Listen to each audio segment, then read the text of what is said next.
Hello दोस्तों, यदि आप भी 20 नवंबर को साइंस यानी विज्ञान का सेंटअप परीक्षा देने वाले हैं तो अभी की इस क्लास में हम लोग 20 नवंबर सेंटअप परीक्षा के लिए साइंस यानी विज्ञान का सब्जेक्टिव क्वेश्चन आंसर देखेंगे।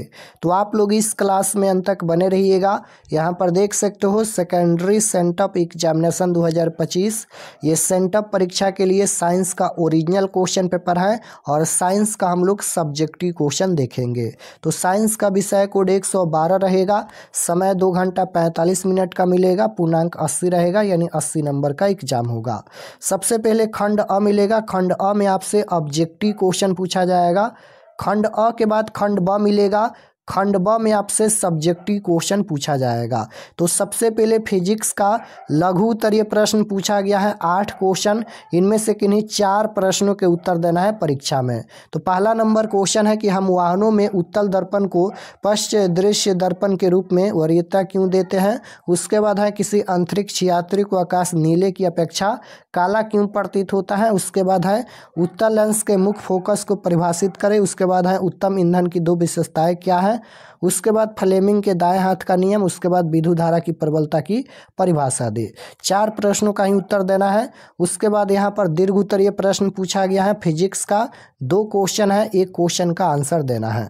9 नंबर क्वेश्चन है उत्तल लेंस द्वारा वास्तविक एवं आवर्धित प्रतिबिंब बनने की क्रिया का स्पष्ट किरण आलेख खींचे। उसके बाद 10 नंबर है किसी चालक तार का प्रतिरोध किन किन बातों पर निर्भर करता है, व्याख्या करें। उसके बाद केमिस्ट्री का लघु उत्तरीय प्रश्न पूछा गया है 8 क्वेश्चन, 4 क्वेश्चन का आंसर देना है। तो 11 नंबर क्वेश्चन है रासायनिक समीकरण के क्या फायदे हैं। उसके बाद है रोटी और केक के फुलाने में बेकिंग पाउडर का उपयोग क्यों किया जाता है। उसके बाद है सबल क्षारक और निर्बल क्षारक से आप क्या समझते हैं। उसके बाद निष्पादन और संक्षारण में क्या अंतर है। 15 नंबर क्वेश्चन है कि सहसंयोजक बंधन कितने प्रकार के होते हैं और यह कैसे बनते हैं। साबुनीकरण क्या है। उसके बाद ब्यूटेनॉन एंड इथेनोइक अम्ल की संरचना सूत्र लिखे। उसके बाद आवर्त सारणी के लघु एवं दीर्घ आवर्तों की संख्या कितनी होती है। उसके बाद दीर्घ उत्तरीय प्रश्न पूछा गया है 19 नंबर क्वेश्चन है उदासीनीकरण अभिक्रिया क्या है, उदाहरण देकर समझाए। मेंडली के आवर्त सारणी से क्या लाभ है। तो 2 क्वेश्चन है, 1 क्वेश्चन का आंसर देना है। उसके बाद बायोलॉजी का लघु उत्तरीय प्रश्न पूछा गया है 8 क्वेश्चन, 4 क्वेश्चन का आंसर देना है। तो यहाँ पर 21 नंबर क्वेश्चन है श्वसन एवं दहन में कोई 2 अंतर लिखे। उसके बाद है विषमपोषी से आप क्या समझते हैं। उसके बाद 24 नंबर क्वेश्चन है नेफ्रॉन की संरचना क्या है। मधुमेह के कुछ रोगियों की चिकित्सा इंसुलिन का इंजेक्शन देकर क्यों की जाती है। उसके बाद पुमंग और जयांग क्या है। उसके बाद है आनुवंशिकता एवं विभिन्नता में क्या अंतर है। उसके बाद है पर्यावरण की सुरक्षा कैसे की जा सकती है। 4 क्वेश्चन का आंसर देना है इसमें से। उसके बाद दीर्घ उत्तरीय प्रश्न है 2 क्वेश्चन है यहाँ पर बायोलॉजी का दीर्घ उत्तरीय प्रश्न, 1 क्वेश्चन का आंसर देना है। 29 नंबर क्वेश्चन है अमीबा में पोषण की प्रक्रिया को चित्र के साथ समझाए। उसके बाद है मानव में बच्चों का लिंग निर्धारण कैसे की जाती है, समझाए। तो इतना ही क्वेश्चन पूछा गया है। चलिए इसका आंसर हम बता देते हैं और लास्ट में आपको बताएंगे कि आप लोग PDF कहाँ से डाउनलोड कर सकते हैं। तो यहाँ पर देखिएगा, तो ये पहला नंबर क्वेश्चन का उत्तर लिखा गया है। क्वेश्चन हम दिखा दिया है, ये आंसर लिखा गया है। तो क्वेश्चन नंबर 1 का यहाँ पर आंसर लिखा गया है कि उत्तल दर्पणों का उपयोग सामान्यतः वाहनों के पश्च दृश्य दर्पणों के रूप में करते हैं। इनमें ड्राइवर अपने पीछे के वाहनों को देख सकते हैं जिससे वे सुरक्षित रूप से वाहन चला सके। उत्तल दर्पणों को इसलिए भी प्राथमिकता देते हैं क्योंकि ये सदा सीधा प्रतिबिंब बनाते हैं लेकिन वह छोटा होता है। तो फर्स्ट क्वेश्चन का आंसर यहाँ तक लिखना है। उसके बाद 2 नंबर क्वेश्चन का आंसर लिखा गया है। पूछा गया था अंतरिक्ष यात्री को आकाश नीले की अपेक्षा काला क्यों प्रतीत होता है। तो उत्तर लिखना है अंतरिक्ष यात्री को आकाश काला दिखाई देता है क्योंकि अंतरिक्ष में वायुमंडल नहीं होता है जिससे सूर्य के प्रकाश का प्रकीर्णन नहीं होता है। पृथ्वी पर वायुमंडल में मौजूद कण सूर्य के प्रकाश को बिखारते हैं, जिससे नीले रंग का प्रकाश अधिक फैल जाता है और हमें आकाश नीला दिखाई देता है, लेकिन अंतरिक्ष में इस प्रकिरण की अनुपस्थिति के कारण ही प्रकाश काला दिखाई देता है। उसके बाद ये 3 नंबर का उत्तर यहाँ तक लिख दीजिएगा और ये 4 नंबर का उत्तर यहाँ पर लिखिएगा। उत्तम ईंधन क्या है? तो उत्तम ईंधन की 2 विशेषताएं उच्च कैलोरी मान और सुलभता। एक अच्छे ईंधन को प्रति इकाई द्रव्यमान से अधिक ऊष्मा उत्पन्न करनी चाहिए। उच्च कैलोरी मान और वह सस्ता व आसानी से उपलब्ध होना चाहिए। तो यहाँ तक लिखना है। उसके बाद ये 10 नंबर क्वेश्चन का आंसर लिखा गया है। ये दीर्घ उत्तरीय प्रश्न का उत्तर है। किसी चालक तार का प्रतिरोध 4 मुख्य बातों पर निर्भर करता है। चालक की लंबाई पर, उसके अनुप्रस्थ काट का क्षेत्रफल, चालक के पदार्थ की प्रकृति और उसका तापमान पर। लंबाई के सीधे समानुपाती अनुप्रस्थ काट का क्षेत्रफल के व्युत्क्रमानुपाती और पदार्थ की प्रकृति तथा तापमान से प्रभावित होता है। चालक की लंबाई प्रतिरोध तार की लंबाई के समानुपाती होता है। इसका मतलब है कि अगर तार लंबाई दुगुनी की जाए तो उसका प्रतिरोध भी दुगुना हो जाएगा। यहाँ तक लिखना है। फिर यहाँ पर अनुप्रस्थ काट का क्षेत्रफल के बारे में लिखना है, पदार्थ की प्रकृति के बारे में लिखना है, चालक के तापमान के बारे में लिखना है। तो यहाँ तक लिखना है क्वेश्चन नंबर 10 का आंसर, और ये दीर्घ उत्तरीय प्रश्न है। उसके बाद 11 नंबर क्वेश्चन का आंसर लिखा गया है। रासायनिक समीकरण के कई फायदे हैं, जैसे यह रासायनिक अभिक्रिया को संक्षिप्त और स्पष्ट रूप से दर्शाता है।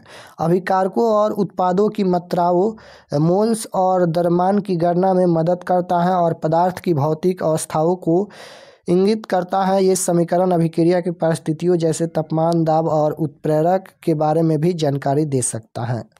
उसके बाद 14 नंबर क्वेश्चन का आंसर लिखिएगा और ये 16 नंबर क्वेश्चन का आंसर लिखिएगा। उसके बाद ये 20 नंबर क्वेश्चन का उत्तर लिखा गया है। ये दीर्घ उत्तरीय प्रश्न है। उसके बाद ये 21 नंबर क्वेश्चन का उत्तर है। श्वसन और दहन में 2 मुख्य अंतर यह है कि श्वसन एक धीमी नियंत्रित जैविक प्रक्रिया है जो सजीवों में होती है, जबकि दहन एक तीव्र अनियंत्रित रासायनिक प्रक्रिया है जो निर्जीव पदार्थों में होती है। श्वसन में ऊर्जा धीरे धीरे एटीपी ऊष्मा के रूप में निकलती है, जबकि दहन में ऊर्जा बहुत तेजी से ऊष्मा और प्रकाश के रूप में निकलती हैं। उसके बाद 22 नंबर क्वेश्चन का उत्तर लिखा गया है। विषमपोषी वे जीव हैं जो अपना भोजन स्वयं नहीं बना सकते हैं और जीवित रहने के लिए भोजन के लिए दूसरे जीवों पर निर्भर रहते हैं। वे जीव ऊर्जा और कार्बनिक यौगिक को प्राप्त करने के लिए अन्य जीवित या मृत जीवों का उपयोग करते हैं। उसके बाद 26 नंबर का उत्तर है। उसके बाद यहाँ पर 28 नंबर का उत्तर है। पर्यावरण की सुरक्षा के लिए व्यक्ति और समुदाय मिलकर कई कदम उठा सकते हैं, जैसे कि प्लास्टिक का उपयोग कम करना, सार्वजनिक परिवहन का उपयोग कम करना, ऊर्जा बचाना, इसके अतिरिक्त अधिक पेड़ लगाना। उसके बाद यहाँ पर रिसाइकलिंग को बढ़ावा देना। उसके बाद है जैविक खादों का उपयोग करना भी पर्यावरण की रक्षा में मदद कर सकता है। तो यहाँ तक लिखना है। उसके बाद दीर्घ उत्तरीय प्रश्न का उत्तर लिखा गया है। क्वेश्चन नंबर ये 30 का उत्तर लिखा गया है। मानव में बच्चों का लिंग निर्धारण पुरुष के लिए गुणसूत्रों Y द्वारा होता है। महिला के पास XX गुणसूत्र होते हैं और पुरुष के पास XY गुणसूत्र होते हैं। जब पिता का Y गुणसूत्र शुक्राणु और माँ के X गुणसूत्र अंडाणु के साथ मिलते हैं तो लड़का XY पैदा होता है, और जब पिता X का गुणसूत्र शुक्राणु और माँ के X गुणसूत्र अंडाणु के साथ मिलते हैं तो लड़की XX पैदा होती है। तो यहाँ तक लिख लेना है। क्वेश्चन नंबर ये 30 का उत्तर है। दीर्घ उत्तरीय प्रश्न है। तो सभी क्वेश्चन का उत्तर हम बता दिया है, जितना क्वेश्चन का आंसर देना है।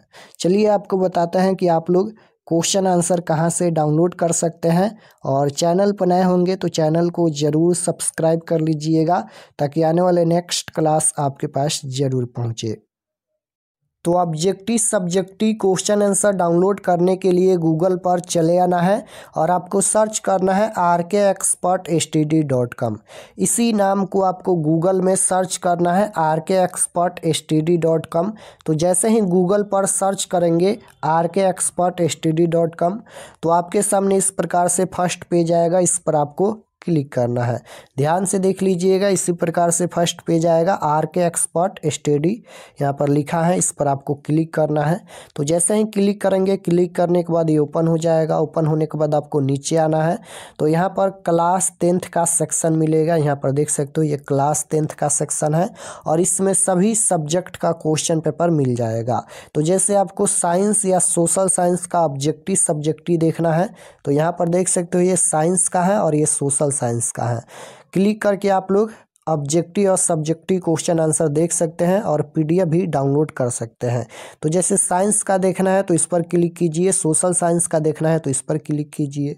जैसे ही क्लिक करेंगे ये ओपन हो जाएगा। नीचे आएंगे तो यहाँ पर ये साइंस का पेज खुला है और एग्जाम डेट 20 तारीख को होने वाला है। नीचे आएंगे तो ये सभी परीक्षा से संबंधित महत्वपूर्ण जानकारी लिखा गया है, आप लोग इसे एक बार ज़रूर पढ़ लीजिएगा। पढ़ने के बाद नीचे आएंगे तो यहाँ पर class 10th sent up exam science objective answer की, ये ऑब्जेक्टिव के लिए है। ऑब्जेक्टिव क्वेश्चन अपडेट कर दिया जाएगा, तो ऑब्जेक्टिव क्वेश्चन यहाँ से देख सकते हैं। और डाउनलोड सब्जेक्टिव क्वेश्चन, यहाँ पर पीडीएफ डाउनलोड है, इस पर आपको क्लिक करना है।